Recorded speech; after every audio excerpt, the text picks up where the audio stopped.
What were you doing on 9/11, and how did you feel when you first heard the news?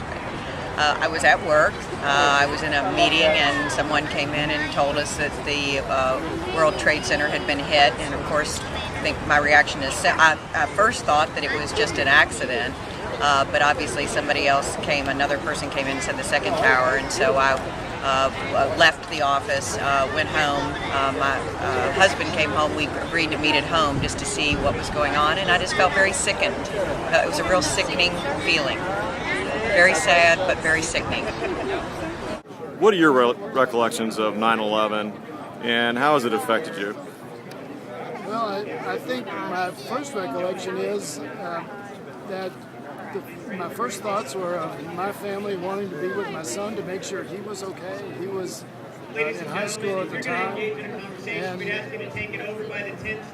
obviously a great deal of confusion and shock. And I think 9/11 didn't sink into me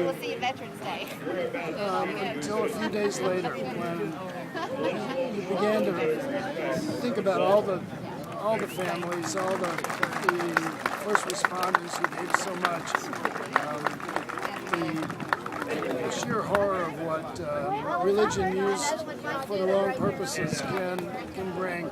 And the enormity of the event sunk in over a few days. So the first day was just pure shock, and again, the normal reaction of a father wanting to make sure his son was okay. Do you remember what you were doing on 9/11? Like it was yesterday. I was in the car listening to the when the first plane hit. Ran home and watched the rest from TV and in my house. It was surreal. It was crazy.